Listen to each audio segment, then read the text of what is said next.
other shows we have for you to enjoy at myclassicradio.net. The Avengers was most certainly not a household name in South Africa prior to the radio series. With no national television service until 1976, the mechanism simply was not present in the country to show television programs to mass audiences. While many other countries reveled in the filmed adventures of John Steed and company, South Africa was not equipped to join in the fun. The series took Britain by storm and made a major impression in the American markets, being that greatest of rarities, a British series given a network transmission slot. However, as a filmed series, rather than a videotaped one, The Avengers was able to gain a modicum of exposure in South Africa through film rentals. Come and listen at myclassicradio.net.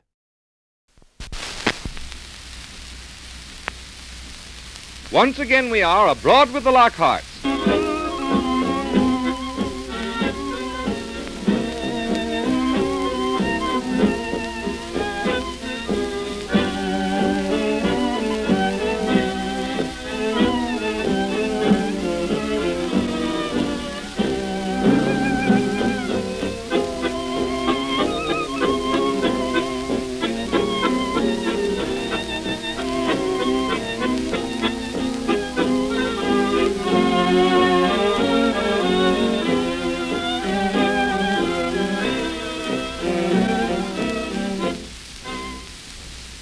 Mr. and Mrs. Lockhart are taking a trip through Europe.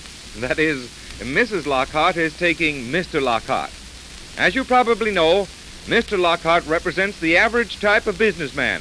Blunt, comfortable, knows his own mind, enjoys his business and community, and would much rather have gone fishing. Mrs. Lockhart represents the pleasant type of housewife, belongs to the woman's club and the literary club of her town, and still retains the spirit of romance. We listen in on them as they are in the hotel in Rome, preparing for a sightseeing trip.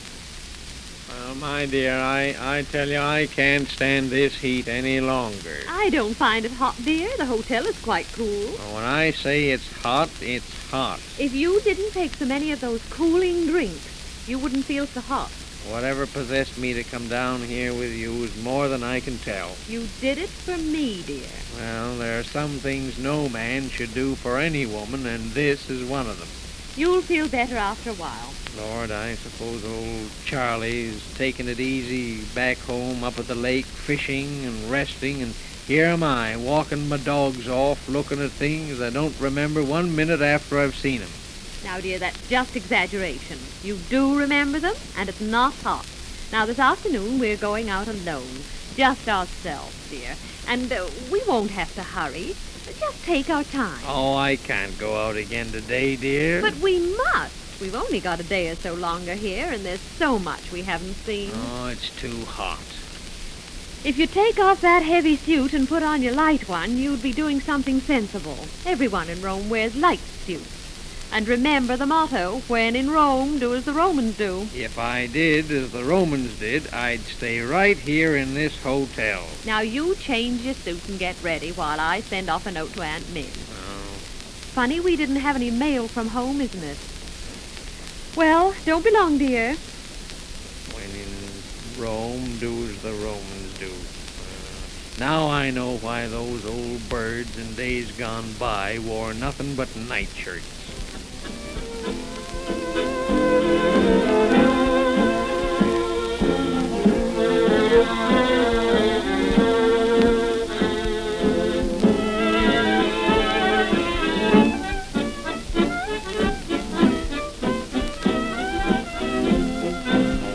Here we are, dear. Now this is the first stop. Don't you feel cooler here? Yes. Now, I'll see what the guidebook says.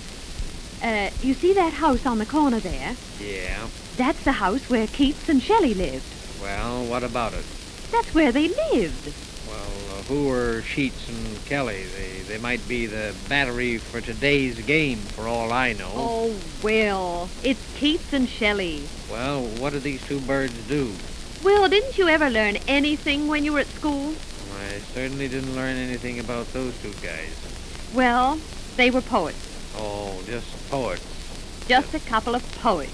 With long hair. I don't know. Well, now listen, my dear, there's more poetry to me in an old swimming hole with old Charlie there than all the reading poetry ever written. Oh, well, never mind. And I wish I was in that old swimming hole right now. Now we're going into this church over here. They say it's very interesting, dear, because they have a whole cemetery in the basement. And it'll be cool in there. Well, lead on.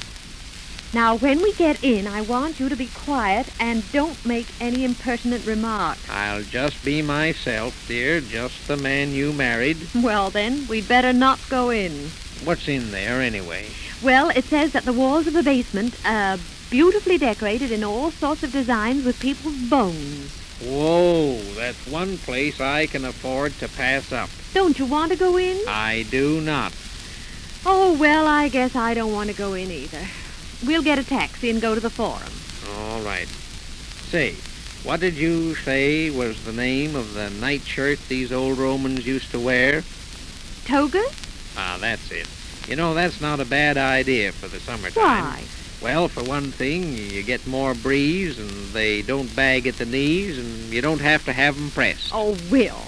Of course, I suppose they did have their drawbacks. Now be careful. I mean, well, it took these Highlanders we saw in Scotland to really improve on them. How was that? Why, with their kilts. They got the same effect with all the advantages, with only half the material and twice as much breeze. Oh, Will, you're awful.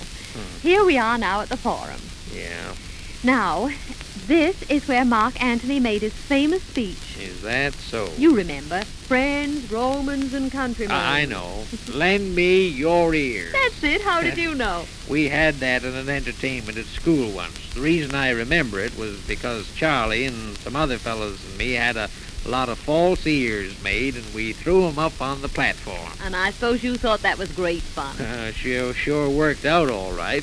Principal had us all put out, and then we all went fishing. Oh, dear, I don't think this trip's doing you a bit of good. Not much. Well, anyway, this is the place. Now we'll go to the Colosseum. Oh, and this is where they took old Caesar for a ride? No, that was the Capitol with the senators. Did they have senators in those days? Yes, this is where they originated. Well, the Romans sure have a lot to answer for. How do you mean? I mean, if they started the idea that the country could be run by senators. You know, I think this fella Mussolini has the right idea. What's that? Why, when he wants anything done, he doesn't refer it to any senators. All he does is just notify himself that he's going to have a conference with himself, and then he talks to himself and he signs a bill, then he tells the country about it, and they say, hooray for Mussolini, he always gets what he wants.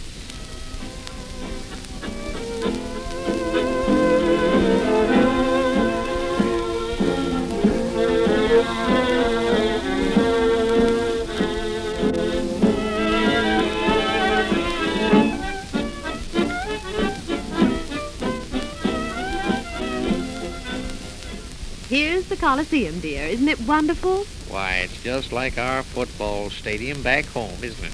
This is where the Romans held their games and where the early Christians were thrown to the lions. Well.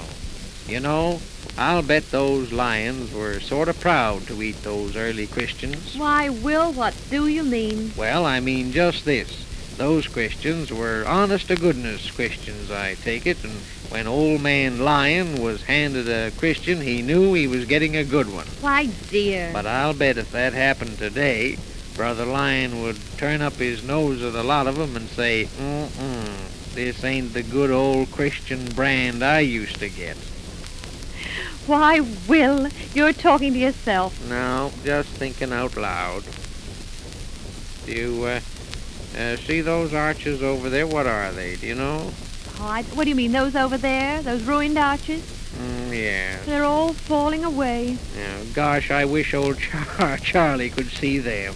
He sure would sympathize with them. Now, why would he? Why, didn't you know? Poor old Charlie has fallen arches, too. Oh, Will.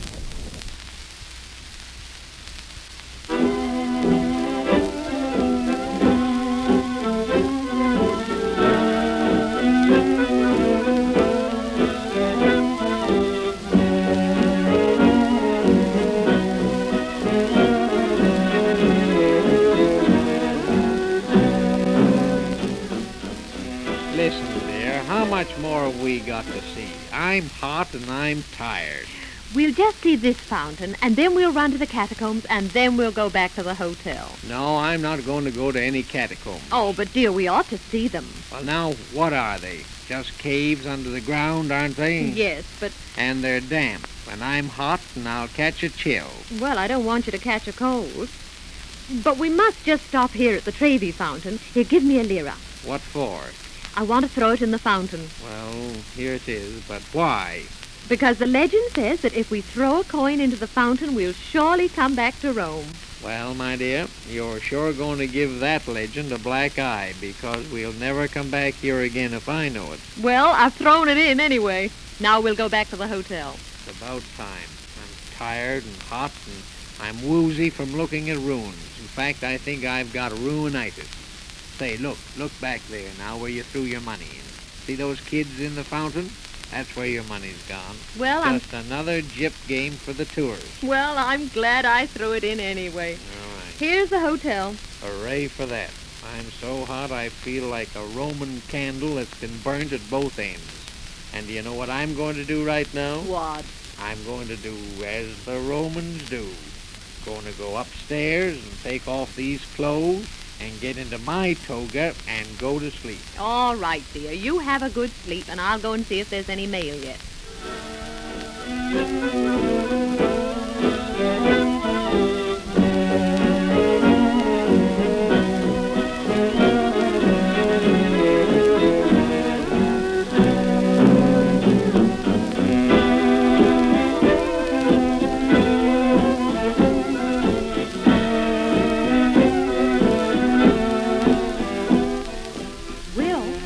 Will, are you awake?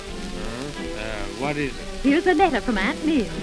Oh, what's it say? Well, it says, how are you both? Uh-huh.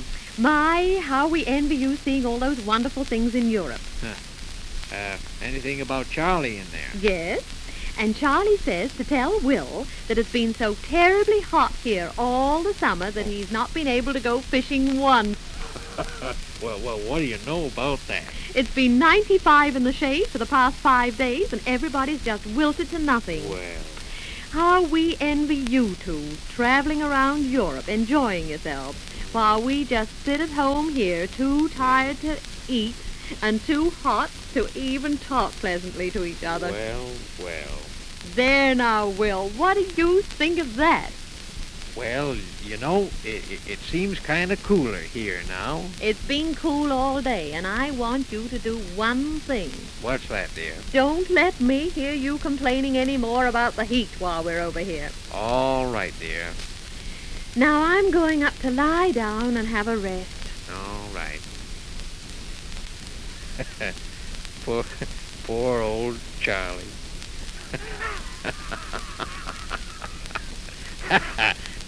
Not a fish all summer. Well, Europe ain't so bad after all. Well, I guess he's pretty nearly right. At any rate, so the Lockharts have had their first experience in Rome. Next week, we hope you will again be abroad with the Lockharts.